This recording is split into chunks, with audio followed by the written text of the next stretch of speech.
Hey guys, welcome back. This will be part 2. I'm sorry this is taking so long. I like to be pretty thorough with this so you guys will actually know what's going on. Pretty much where we left off, we going over section B of this whole checking yes or no thing. There's a question here that I advise everybody to get legal advice on, and if you can't get legal advice, at least talk to the guys at the range who's been doing this for a living, filling out these application packets. With that being said, there's a question here, question 22. Have you ever suffered from any disability or condition that may affect your ability to safely possess or use a handgun? List doctor's name, addresses, phone number, and explanation. Note, the following conditions must be listed, such as epilepsy, diabetes, fainting spells, blackouts, temporary loss of memory, or any nervous disorder. First, I would like to say I checked no to this box. And the reason why I checked no is because, well, luckily, I'm in perfect health.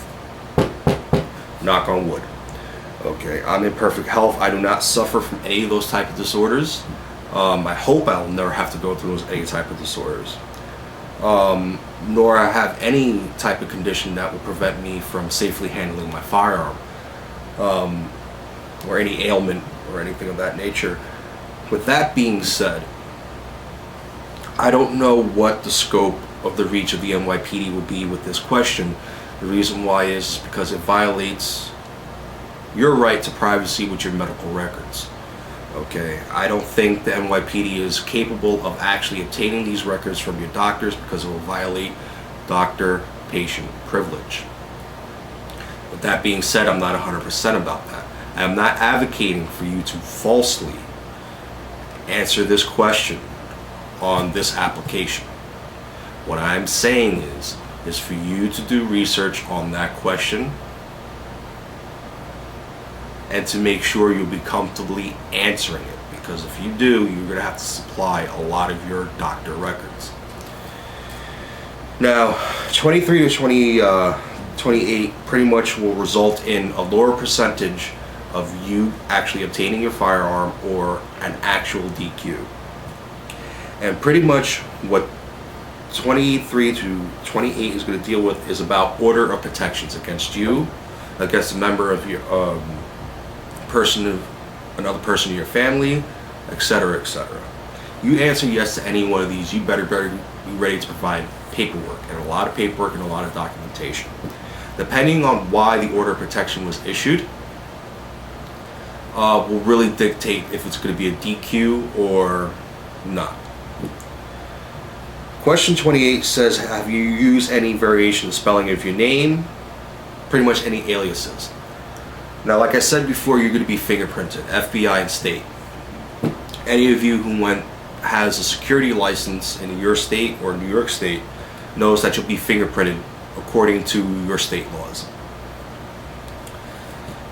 Your aliases are going to come up. Okay, they are. Your aliases are going to come up. I used to work as an administrative assistant with the probation office, so I used to do a lot of background checks on people. And on the questionnaires, long story short, they'll say, yeah, I don't have any aliases. And then when I run their prints, guess what? 5 aliases will come up for them, and they'll get violated and tacked on time. You don't answer that truthfully, and you come back with aliases, you're going to get DQ'd.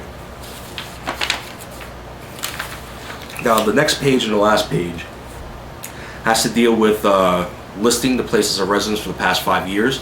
They're doing only a background check for the past 5 years. List all places of employment for the past 5 years.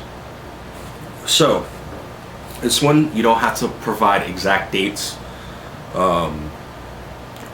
to when you were working at your employment for the past 5 years, but there cannot be glaring gaps between each employment. If there are glaring gaps between each employment going on more than a month, then you need to provide a reason why. Whether it's unemployment, you're doing some private contracting work off the books, whatever the case is, they had to be relatively synced up together. Okay. Question number 30 here is, how and where will the handguns be safeguarded when not in use? Pretty much the answer is going to be in a safe in a house. Okay.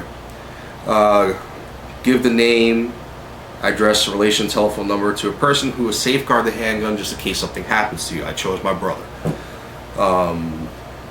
And you have to give address, phone number, blah, blah, blah. And that's pretty much it. The information, the rest of this packet has to deal with a letter of necessity, which pretty much is to try to obtain a carrier's permit. And I'm telling you one thing right now. If you try to apply for a CCW, a concealed carry weapons permit, here in New York City, 95% of you will get denied in a heartbeat. During Giuliani's reign, we used to have a more flexible concealed carry permit thing going here, but then when Bloomberg took over, he changed everything.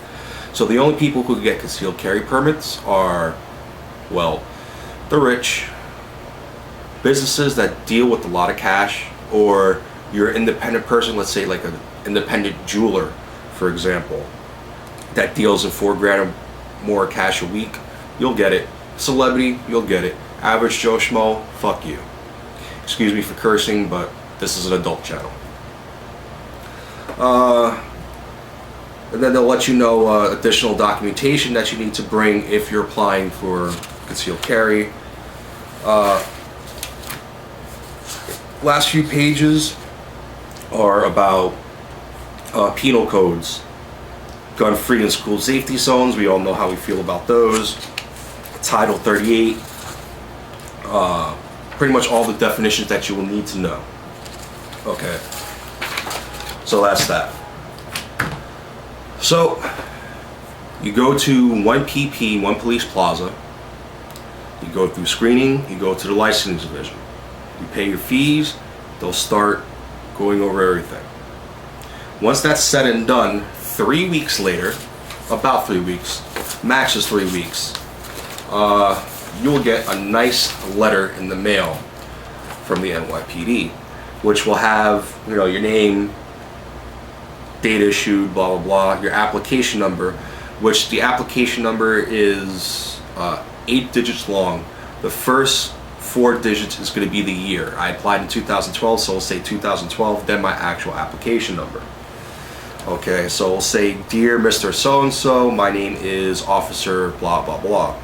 This letter is to inform you I've recently been assigned to investigate your application for a handgun license with the New York City Police Department License Division.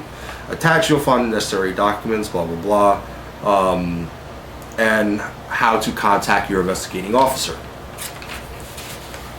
Along with that, you'll get this nice long list that has your name, your investigating officer, your application number, of the things that are checked off that you would need to bring to your investigator. You must bring copies and the originals. If you just bring the originals, the investigator is going to be pissed off. Okay, it clearly says it on the top here. Bring copies of everything. Okay. The first thing I had to bring was a letter from your employer on a company letterhead stating that you employed with that company, or 2 current pay stubs. Easy thing. Number 2 here, if you're self-employed or applying for premise business permit, you must submit current bank statements, 1040 income tax return, signed and notarized, blah blah blah. Didn't apply to me. If you're a student unemployed, you must submit a notarized letter from the persons who are currently supporting you, attesting to the fact. If you receive unemployment, pension benefits, Social Security, then you must submit proof. Doesn't apply to me. Proof of birth, copy of your Social Security card. Non-citizens residing in the U.S. for less than 7 years must submit a good conduct certificate. Your driver's license showing your current address. If the license does not show your current address, then you must submit an interim license from New York State Department of Motor Vehicles. A current utility bill, telephone, Con Edison, cable only. If you employ as a city, state, federal employee, you must provide a type statement for yourself indicating you'll never bring the weapon in place of employment. Copy of New York State driver's license, security guard license, any type of licenses that are issued by New York State. This one's important, a type statement listing all handguns, rifles, shotguns you possess and how they're safeguarded.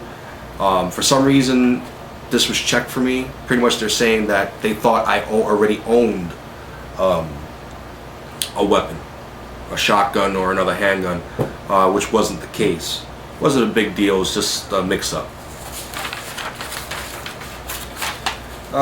This one's important. One or more notarized character reference letters. You need 3. 3 people who are not family members that have known you for more than 5 years. It's just a letter saying, I have known Mr. So-and-so, Miss So-and-so for X amount of years. I find the person to be of good character, trusting, blah, blah, blah, yada, yada, yada.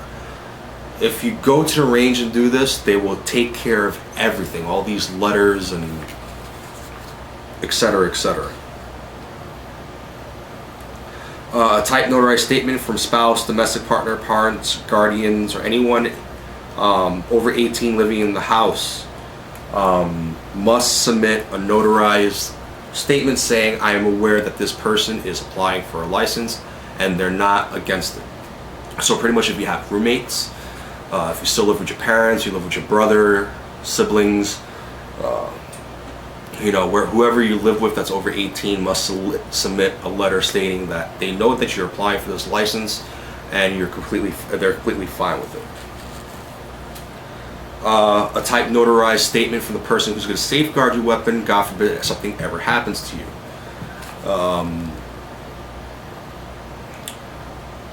One that will always be checked, which is number 18, a type statement indicating you have read and understand Penal Law Articles 35, use of deadly force, 265, criminal possession of a weapon, and 400, responsibilities of handgun license. Okay, those things are easy. The range will tell you what they are.